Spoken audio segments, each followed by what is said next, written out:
Which language is the oldest?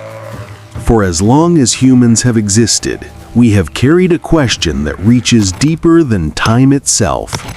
What was the first language ever spoken?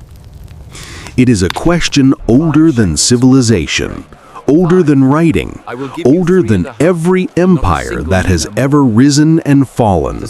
And yet, even today, we stand in the shadow of that mystery, tracing ancient echoes back into prehistory, hoping to find the single spark that ignited human communication. To begin unraveling this story, we must go back, not hundreds, not thousands, but tens of thousands of years, to a world where humans lived in small groups, moving with the seasons, carving tools from stone, painting on cave walls, and telling stories around firelight. These people had no kingdoms, no monuments, no written records. But they had something far more powerful: their voices. Human language did not appear suddenly. It evolved gradually, shaped by survival. Early humans needed to warn, coordinate, teach, and connect. Over time, these sounds formed patterns, and these patterns formed systems. And from those systems, the first languages emerged. But here is the truth experts now agree on. No one knows the exact first language, not because it didn't exist, but because it existed long before writing, long before permanent settlements, long before anything humans created could survive time. What we do know is this: the search for the world's oldest language is not about finding a single beginning, but discovering the deepest roots of human civilization. So let us follow those roots.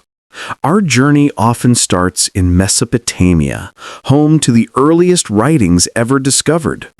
The Sumerians carved symbols into clay tablets over 5,000 years ago, creating Sumerian, one of the earliest languages we can see with our own eyes. Their signs describe laws, prayers, trade records, and even stories like the Epic of Gilgamesh. Because Sumerian was among the first written languages, many people assume it was the world's oldest. But writing only preserves language. It does not create it. Sumerian is ancient, yes, but it is not necessarily the first. Travel slightly westward and we meet ancient Egyptian, another monumental language. Hieroglyphs carved onto temple walls and coffins allowed Egyptians to communicate across millennia. Some scholars even argue Egyptian may be older than Sumerian, pointing to symbols found on artifacts that predate the earliest Mesopotamian tablets. But again, writing only tells us when a language was recorded, not when it was born. Then there is Akkadian, the language of Babylon and Assyria, written in wedge-shaped cuneiform script. It replaced Sumerian as the region's dominant tongue, surviving for over 2,000 years. Because of its age and influence, some historians place it among humanity's earliest structured languages. Move east, and you encounter Tamil, a language spoken even today by millions. Tamil inscriptions stretch back over 2,000 years, and its grammar and vocabulary link to far older oral traditions. Some linguists argue Tamil is not just ancient, it might be one of the world's oldest continuously spoken languages. Further east, we find Sanskrit, used for thousands of years in Hindu texts, rituals, and philosophy. Classical Sanskrit was standardized around 1500 BC, but linguistic evidence suggests its roots, Proto-Indo-Aryan, go far deeper. Sanskrit did not simply appear, it evolved from languages spoken by ancient migrating groups whose origins remain an enigma. And then there is Hebrew, a language that emerged in the ancient Near East, shaping some of the world's most influential religious texts. Though the Hebrew spoken today is modernized, it is directly connected to one of the region's oldest linguistic traditions. But none of these languages, old as they are, can claim with certainty to be the first. Why? Because all known ancient languages were already fully developed and part of broader families. Even the oldest inscriptions show complex grammar, meaning earlier stages must have existed but were never written down. To uncover languages older than writing, scientists turn to linguistic reconstruction. This involves comparing patterns across living languages to infer what long-dead languages may have sounded like. Through this method, researchers identified families such as the Afro-Asiatic, Indo-European, Dravidian, and Sino-Tibetan, each branching from older proto-languages.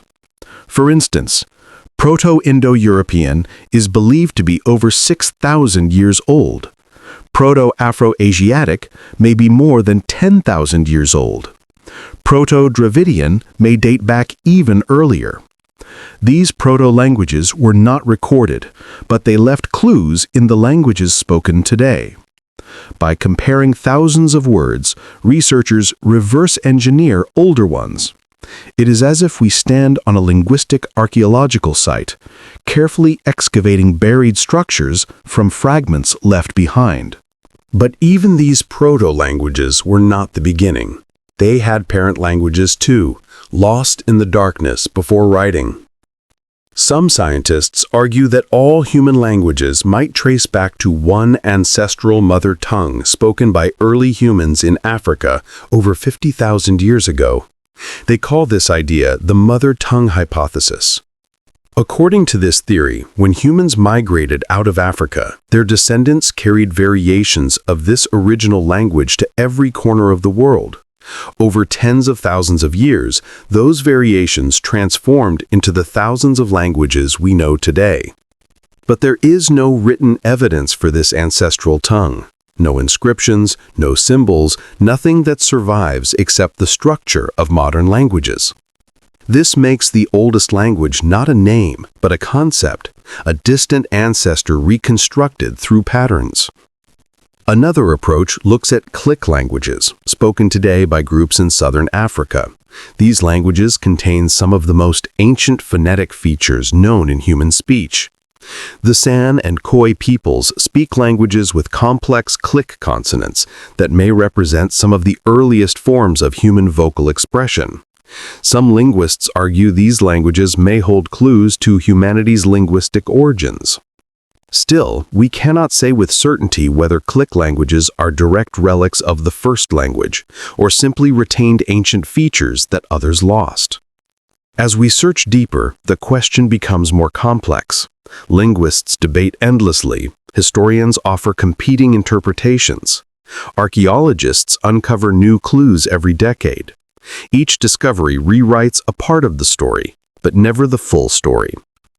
What we can say with confidence is this: the oldest language is older than Sumerian, older than Egyptian, older than anything written in stone. It was spoken long before humans settled into cities, long before agriculture, long before kings and temples. It was a language shaped by survival, emotion, memory, and community. It was the language of parents teaching children, hunters coordinating, elders telling stories, and families passing wisdom forward. And while we cannot hear that language today, its echoes live on in every word we speak, because all languages, no matter how different, share one origin: the human mind. So what truly is the oldest language? Is it Sumerian, the first written? Is it Egyptian, engraved in temples? Is it Tamil or Sanskrit, preserved through time? Is it Hebrew, carrying spiritual weight? Is it Proto-Indo-European, a ghost reconstructed by scholars? Is it the click languages of Southern Africa? Or is it something far older, spoken by early humans around campfires more than 50,000 years ago? The answer is both simple and profound. The oldest language is the first moment a human used sound not just to survive, but to communicate meaning, emotion, and thought. From that moment, languages blossomed into thousands of variations. They grew, split, merged, died, and transformed. But all of them share that first spark. We may never know its name. We may never hear its sounds, but its legacy is in every conversation, every story, every whisper across time. Language is the oldest bridge between human minds. It is the foundation of culture, memory, identity, and history itself. And though the world's first language is lost to time, its existence made everything else possible. In the end, we do not seek the oldest language simply to find a beginning. We seek it to understand ourselves, how humans became thinkers, storytellers, creators. The mystery remains unsolved, but perhaps that mystery is the point. It reminds us how far back our story goes, how deeply connected we are to the humans who lived long before us, and how language, no matter its origin, remains the greatest invention in the history of our species.